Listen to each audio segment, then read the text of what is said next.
नमस्कार, SRB news देख रहे हैं आप। मैं हूं देवेंद्र कुशवाहा। पश्चिम बंगाल में विधानसभा चुनाव चल रहे हैं और चौथे चरण का मतदान समाप्ति की ओर है।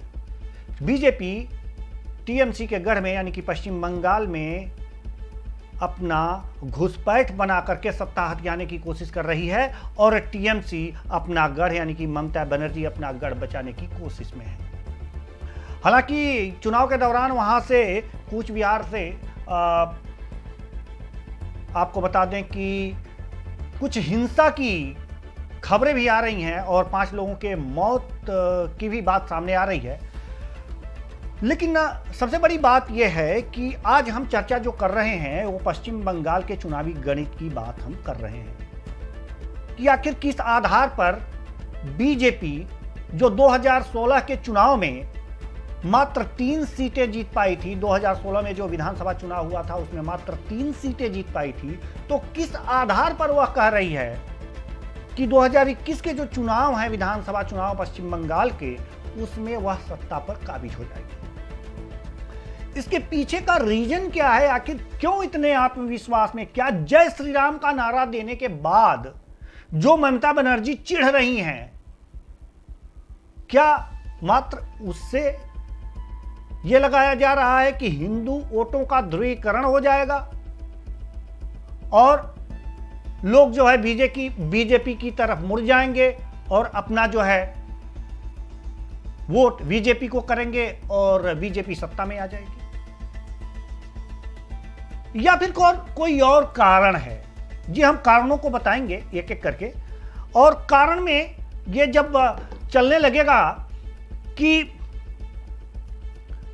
इनके विशेष कारण ये होते हैं कि वोटों का प्रतिशत गिना जाता है कि किस चुनाव में वोटों का कितना प्रतिशत है, यानी कि कितने प्रतिशत लोग किस पार्टी को मिले हैं, कितने प्रतिशत लोगों ने किस पार्टी को वोट किया है, यानी कि किस पार्टी को कितने प्रतिशत वोट मिले हैं।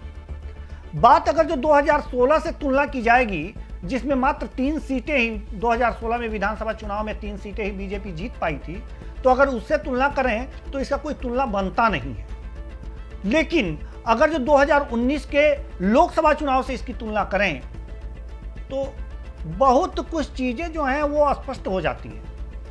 क्योंकि वहां पर अगर जो टीएमसी की बात करें, 2019 में लोकसभा चुनाव जो हुए थे उसमें बीजेपी को पश्चिम बंगाल से 18 सीटें मिली थी, 18 सीटें। और अगर जो टीएमसी की बात करें तो 22 सीटें मिलेगी।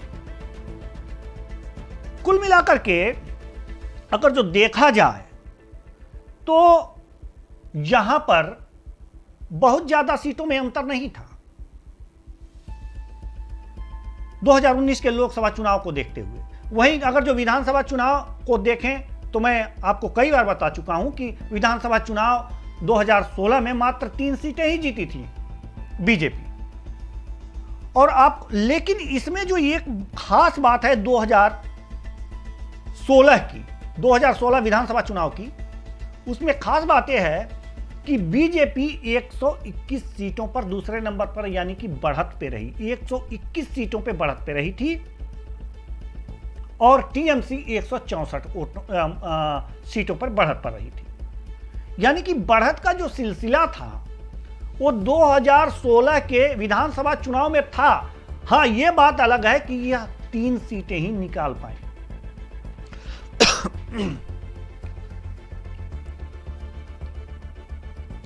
अब जो बात हम आपको बता रहे हैं कि आखिर किस आधार पर, जो आधार है वो वोट प्रतिशत का ही आधार है। अगर लोकसभा चुनाव में इसका वोट प्रतिशत बढ़ा है, सीट बढ़े हैं, तो कुल मिलाकर के यह देखा जा सकता है, यह माना जा सकता है कि पश्चिम बंगाल के लोगों का जो झुकाव है वो बीजेपी की तरफ हुआ है। लेकिन विधानसभा चुनाव और लोकसभा चुनाव में अंतर होता है। लोग बुद्धिमान हैं और लोग जो ये सोचते हैं कि आखिर केंद्र में किसकी सरकार बन रही है, तो वहां से एक तरह से एक स्थिति ये हो जाती है कि लोग ये सोचने लगते हैं, समझने लगते हैं कि इस पार्टी को वोट दें, लेकिन एक झुकाव तो जरूर हो जाता है। और आपको याद होगा कि 2019 के लोकसभा चुनाव में एक बात हुई थी कि एयर स्ट्राइक हुआ था पाकिस्तान पर और एक लहर सी उठ गई थी, एक लहर सी उठी थी बीजेपी के पक्ष में। और यह भी कहा जा सकता है कि ये जो 18 सीटें हैं जो लोकसभा चुनाव में बीजेपी को मिली थी, वो उस लहर का भी परिणाम हो सकती हैं। लेकिन कहीं ना कहीं बीजेपी की ओर झुकाव तो है ही। एक बात और कि जो टीएमसी की बात है, दीदी जय श्री राम के नारे से चिढ़ती हैं। नारे वाली बात भी है, क्यों चिढ़ती हैं? कई बार उन्होंने इसका सफाई दिया है कि उनका जो टोन है, हम अपने धर्म को किस तरह से मानते हैं, किस तरह से नहीं मानते हैं, ये किसी से पूछ करके हमें नहीं करना है, हम स्वतंत्र हैं। सही बात भी है कि कोई भी किसी धर्म को कैसे मानता है और कैसे उसकी पूजा अर्चना करता है और कैसे आत्मसात करता है उस धर्म के साथ, ये उसका अपना निजी मामला है। लेकिन जो टोन बदल कर कहा जाता है जय श्री राम, उससे वो चिढ़ती है। जो भी हो, लेकिन एक धारणा हिंदुओं के वोट को अपनी तरफ आकर्षित करने का बीजेपी का ये जो तरीका है, ये भी कहीं ना कहीं काम करता हुआ दिख रहा है। तो कुल मिलाकर के वोटों का प्रतिशत जो है शायद इसी तरह से बीजेपी की तरफ उछल रहा है। आगे की बात अगर जो करें कि दलित वोट जो हैं, दलित वोटों की बात करते हैं कि दलित वोट 17% बंगाल में है। 17% जो है फीसदी दलित वोट पश्चिम बंगाल में है। और आपको बता दूं कि 2019 के लोकसभा चुनाव में, लोकसभा की बात हो रही है यहां पर, अभी लोकसभा चुनाव की बात कर रहा हूं मैं, कि लोकसभा चुनाव में 59% दलित वोट बीजेपी को मिले थे। एक सर्वे से यह ज्ञात हुआ है कि 59% दलित वोट बीजेपी को मिले हैं। और दलित वोट जो इनको मिले हैं टीएमसी को, उनका प्रतिशत 30% है। यानी कि एक तरह से कह सकते हैं कि जो दलितों का जो झुकाव है, जो वहां पे वोटर हैं पश्चिम बंगाल में, जो 17% वोटर हैं दलित, उनका जो झुकाव है, जो 59% बीजेपी की तरफ, मात्र 30% ही टीएमसी की तरफ उनका झुकाव था। तो एक तरह से यह कह सकते हैं कि जो दलित हैं वो बीजेपी की तरफ 2019 में दिखे थे। यह अलग बात है कि अभी हैं या नहीं है, यह चुनाव के बाद पता चलेगा। लेकिन एक आकलन यह किया जा रहा है कि अगर जो बीजेपी दलितों को रिझाने का प्रयास कर रही है अगर इस विधानसभा चुनाव में, तो यह प्रतिशत बढ़ भी सकता है। आगे अगर जो बात करें मुस्लिम वोटरों की, तो मुस्लिम वोट वहां पर आपको बताएं पश्चिम बंगाल में 30% है। 30%, यानी कि हम जातीय समीकरण आपको बता रहे हैं कि 30% मुस्लिम वोटर हैं और शेष अन्य जो हैं वो हिंदू वोटर हैं। अब ये जो हिंदू वोटर हैं 30%, आपको बता दें तो बीजेपी ये सोचती है कि अब हिंदू वोटरों को अपनी तरफ खींच लें। अगर हिंदू वोटर उसकी तरफ आ जाएंगे तो टीएमसी को मात देना आसान हो जाएगा, क्योंकि जो एक लेबल बना हुआ है बीजेपी पर, वो हिंदू राष्ट्रवादी पार्टी का बना हुआ है। हालांकि ये सही है या नहीं, लेकिन एक छवि है कि ये हिंदुओं की पक्षधर पार्टी है, एक छवि है, और इससे हिंदू इसकी तरफ आकृष्ट होते हैं और मुसलमान इसीलिए इससे थोड़ी सी दूरी बना लेते हैं। तो ये जो 30% वोट है, इसकी तरफ जो झुकाव है वो ज्यादातर टीएमसी की तरफ है। अब बीजेपी ये प्लानिंग कर रही है या की होगी अपने, ये तो विधानसभा चुनाव जो हो ही रहे हैं इसके परिणाम में सामने आ जाएंगे, लेकिन इन 70% वोटों को अपनी तरफ करने की कवायद की है और इनके भरोसे ये जरूर सोच रही है कि अगर हमारा वोट प्रतिशत यहां पे बढ़ रहा है तो इनको अपनी तरफ करने से यही हो सकता है कि हम बीजेपी की सत्ता को पश्चिम बंगाल में स्थापित करें और दीदी को सत्ता से बाहर कर दिया जाए। एक सोच ये भी हो सकती है।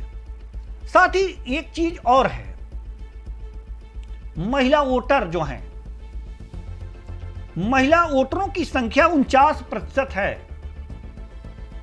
पश्चिम बंगाल में महिला जो वोटर हैं वो उनकी संख्या 49% है और महिला, ममता बनर्जी खुद महिला है।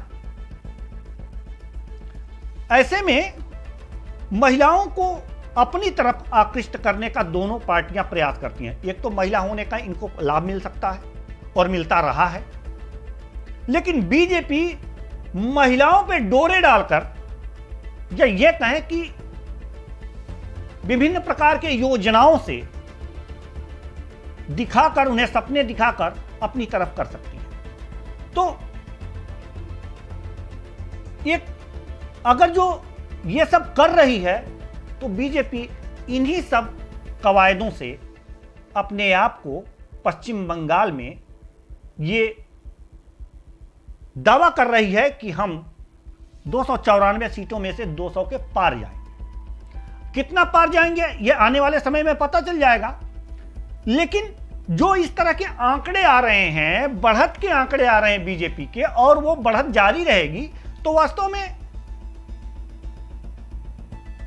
ममता बनर्जी के किले में न सिर्फ सेंध लगेगी, बशर्ते कि सत्ता पर भी बीजेपी काबिज हो जाएगी। बात योजनाओं की भी कर लेते हैं। तमाम योजनाएं हैं महिलाओं के लिए, गैस, उज्ज्वला, तमाम योजनाएं हैं। एक बात और है कि इन जो योजनाएं केंद्र की हैं और लागू की गई हैं और उनका लाभ अगर जो महिलाओं को मिला है, लोगों को मिला है, तो इसका बीजेपी जोर शोर से प्रयास कर रही है।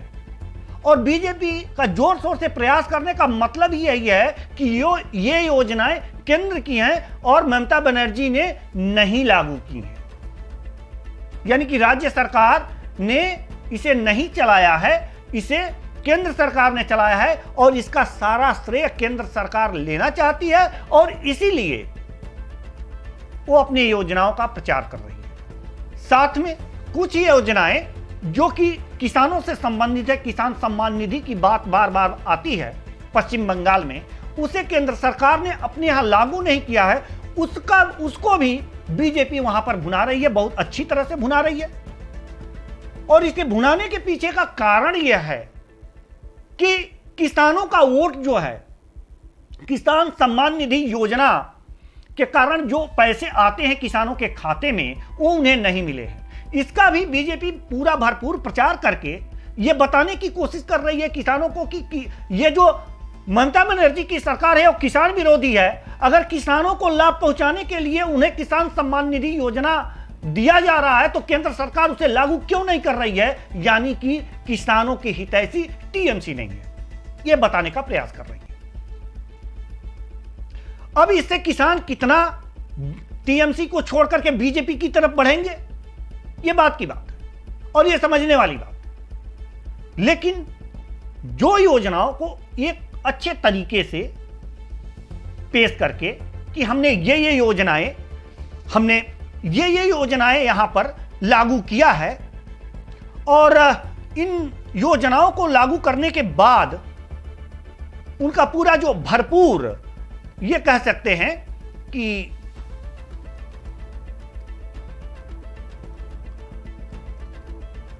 उन योजनाओं को लागू करने के बाद उसका सारा श्रेय जो है वो लेना चाहती है बीजेपी।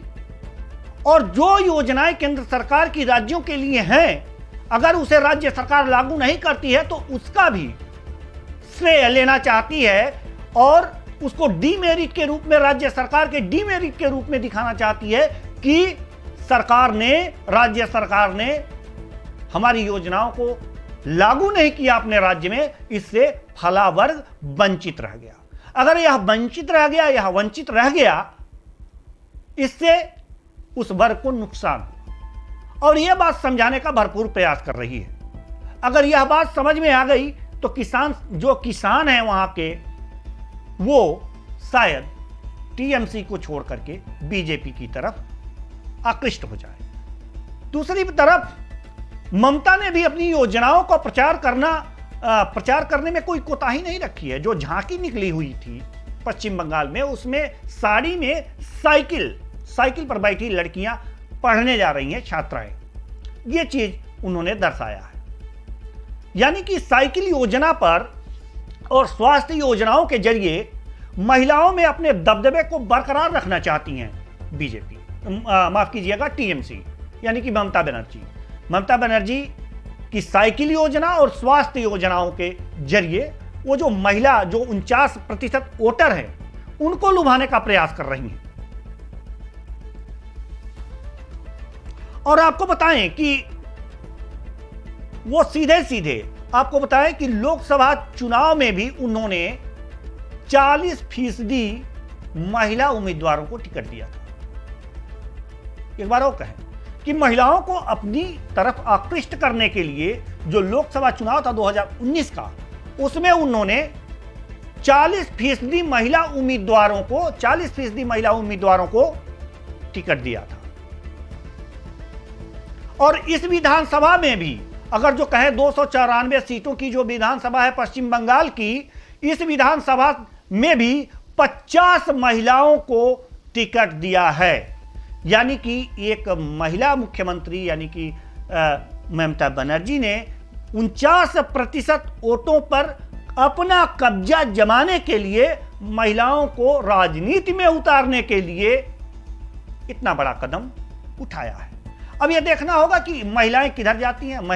एक महिला की साथ देती हैं, या फिर जो केंद्र सरकार ने उनके प्रति योजनाएं, जो उज्ज्वला योजना यानी कि गैस वैस जो बांटे थे, उनको जो प्रचारित किए हैं, वो उनके दिमाग में जाता है, या फिर ये राजनीतिक भागीदारी वाली जो बातें टीएमसी ने कर रखी हैं और टिकटों का बंटवारा किया है, जैसे कि 294 सीटों में से 50 सीटों पर, यानी कि 50 सीटों पर महिला उम्मीदवारों को खड़ा किया है।